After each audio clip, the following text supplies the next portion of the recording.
Bonjour chers amis bibliothécaires, j'espère que vous allez bien, que vous avez passé un bon début de semaine et qu'il n'a pas été trop difficile pour vous, que vous n'avez pas trop froid également.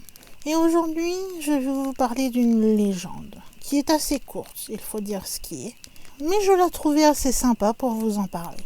Donc avant de commencer cette vidéo, comme vous savez, je vous invite toujours à vous installer bien confortablement, allongé sur votre lit, assis dans votre canapé, peut-être même assis confortablement en train de faire autre chose, car il est tout à fait possible et même conseillé de juste faire comme un podcast, c'est-à-dire d'écouter la vidéo. Vous n'êtes pas obligé de la regarder, vous n'allez rien louper d'extraordinaire, je vous rassure.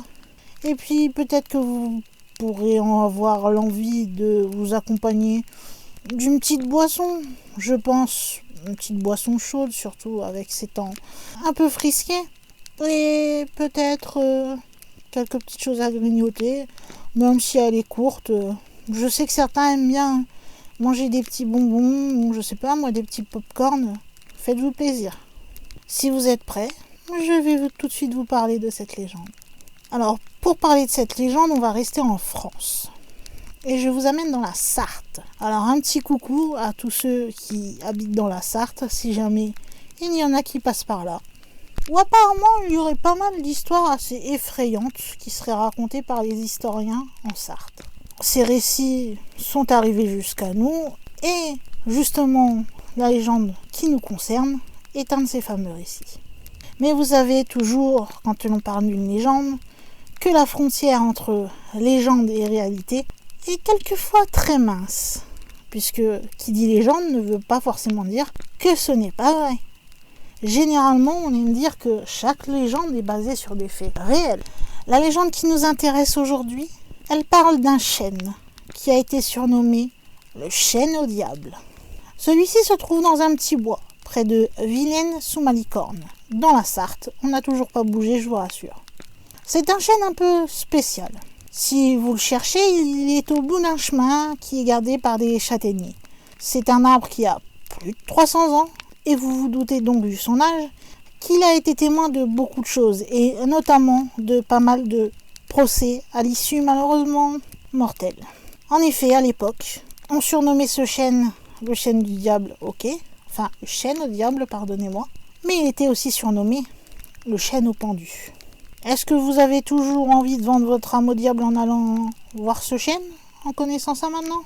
Qui sait, vu qu'on l'appelle le chêne au diable, peut-être que vous pourriez y faire sa rencontre, on ne sait jamais. Je vous le conseille pas. Mais après, je ne peux pas vous empêcher, moi personnellement, vous êtes libre de faire ce que vous voulez.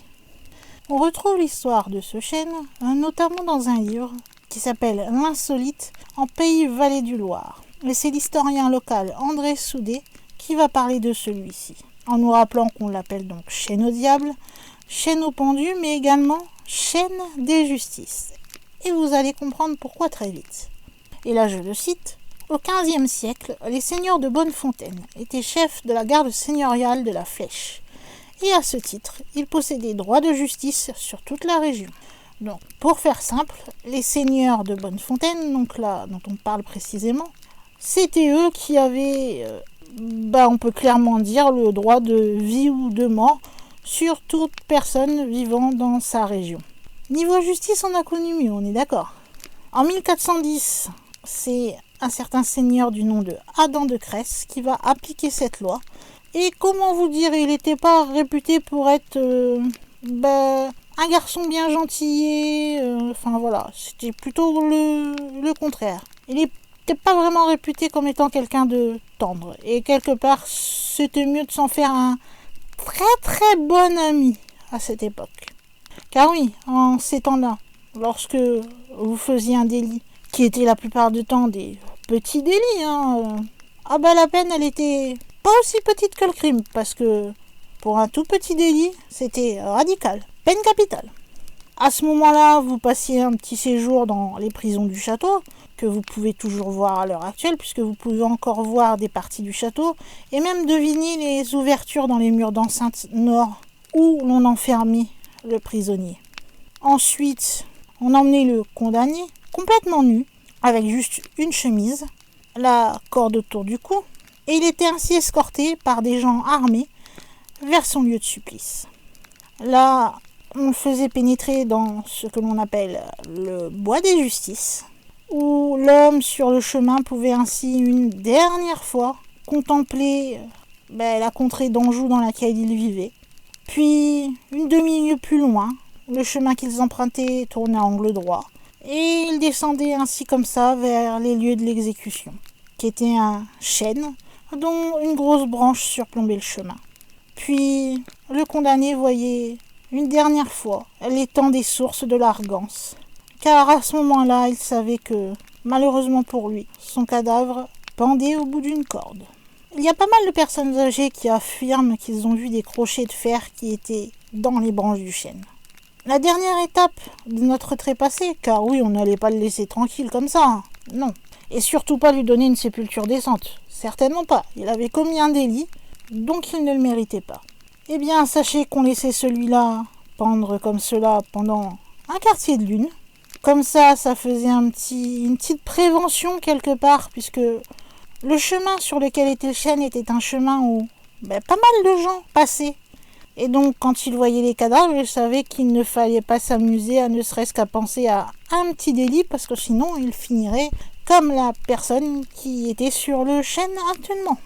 C'est un moyen plutôt flippant pour prévenir les gens qu'il faut être honnête dans cette région. Après ce fameux quartier de lune, si nous en revenons à notre pauvre cadavre, eh bien, on allait chercher la dépouille et on jetait celle-ci dans l'étang des sources de l'Argance. Comme ça, comme dedans il y avait les écrevisses du Seigneur qui se baladaient, elles avaient un peu de nourriture gratuite. Voilà. Humour noir, mais je sais pas comment détendre l'atmosphère là pour le coup. Et ce chemin en effet était très fréquenté puisqu'il était noté dans le cadastre napoléonien en 1827 comme une voie de grande communication numéro 13 reliant Malicorne à Sablé. Donc vous étiez bien prévenu quand vous arriviez dans cet endroit que fallait se filer droit quoi. Au XVe siècle, le chêne est toujours sur un chemin qui reste très important, ça n'a pas changé, puisque beaucoup de voyageurs continuent d'y passer. Et malheureusement, les pendus eux aussi. Il y avait même un panneau qui trônait à côté du chêne. Il informait les promeneurs en disant « Les jours de grand vent, promeneurs, passe au large, si tu ne veux pas entendre les pendus claquer des dents. » Après, on peut se demander, comme s'est posé lui-même la question Daniel Guérinet, est-ce qu'il y a vraiment eu que des pendaisons pendant plus de 100 ans sur ce chêne ? Est-ce que ce n'est pas juste une légende pure et dure ? Et il dira ce que je vous ai dit, c'est-à-dire que, quelque part, toute légende a sa part de vérité. Bien sûr, à l'heure actuelle, la peine de mort est abolie en France, et donc notre cher chêne ne voit plus de cadavres pendre à ses branches, mais ça n'empêche qu'il y a encore des personnes aujourd'hui qui apparemment entendraient des bruits de chêne. Vous savez, les pendus qui étaient attachés et que l'on emmenait donc se faire pendre, ils entendraient ces chaînes où il leur arrive de voir aussi autour de l'arbre des silhouettes errantes. En tout cas, si vous aimez le frisson, les lieux chargés d'histoire, et si tout simplement vous avez peut-être envie d'avoir une petite expérience parce qu'il y en a forcément parmi vous, sachez que vous pouvez choisir le chêne au diable comme une prochaine destination pour un petit week-end, enfin tranquille. Je vous dirais pas pour des vacances parce que juste pour un chêne ça fait un peu grand, on est d'accord. Donc si un petit week-end vous savez pas quoi faire, que vous avez envie d'aller dans la Sarthe, vous pouvez aller faire un tour vers ce chêne qui pour le coup, historiquement parlant, aurait vécu beaucoup de choses. Pas très gai, nous sommes d'accord. Et voilà, et puis peut-être que vous serez parmi ceux qui, comme d'autres, entendraient soit les bruits de chêne des futurs pendus, ou vous verrez une silhouette errante, comme ce fut rapporté apparemment à plusieurs reprises. Alors comme je l'avais dit, c'était assez court, vous avez vu. Assez tragique aussi et triste, parce que pour des simples petits délits, on vous amène à la mort. Est-ce qu'on peut parler vraiment de justice ? J'en suis pas vraiment sûre. En tout cas, vous savez que si vous avez apprécié cette vidéo, vous pouvez tout simplement me dire en commentaire, me dire ce que vous avez pensé de cette histoire. Si vous êtes de la Sarthe, si vous en aviez entendu parler, Si vous en savez peut-être un peu plus, on ne sait jamais. Ça, moi, je ne suis jamais contre un peu plus d'informations si il manque quelque chose que je n'ai pas trouvé. Dites-le moi, tant que vous le faites dans la bienveillance, moi, il n'y a pas de souci. Et puis, vous pouvez aussi, et ça vous le savez encore une fois, me mettre un petit pouce en l'air ou un petit like. Ça fait toujours plaisir. Moi, ça me fait plaisir de voir surtout les gens commenter parce que ça me permet d'interagir avec vous. Mais de voir le petit like qui prouve que vous avez aimé la vidéo, bon, ça me prouve que j'ai pas perdu mon temps à vous faire une vidéo sur un sujet qui m'a intrigué ou intéressé selon le cas et que j'avais envie de partager avec vous. Si vous êtes encore indécis sur l'idée de vous abonner à la chaîne, tout ce que je peux vous dire déjà, c'est que si vous aimez le paranormal et le surnaturel, vous êtes au bon endroit. Si vous aimez donc tout ce qui est légendes, fantômes, creepypasta, SCP, cryptides, hantises, vraiment le paranormal dans son plus large éventail, n'hésitez pas vraiment très longtemps. Allez vous abonner directement puisque c'est pile ce dont je parle sur la chaîne. Puis surtout en plus, l'argument quand même, ce qui est génial, mais que beaucoup oublient, c'est que c'est totalement gratuit. Je vous fais des vidéos et vous n'avez même pas besoin de payer pour les regarder. C'est pas génial.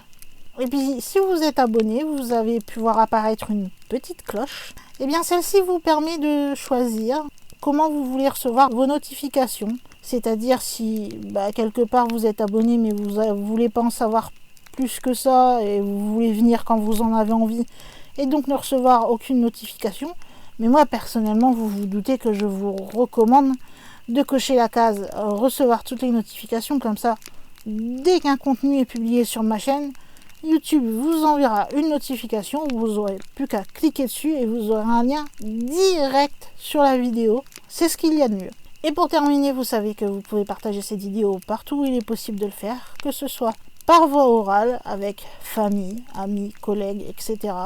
Aussi bien que en utilisant la technologie moderne, avec tout ce qui est réseaux sociaux, blogs, sites internet, ou bien encore les mails, et comme je le dis à chaque fois, peut-être d'autres solutions que je ne connais pas forcément, mais qui pourraient faire connaître cette chaîne à d'autres.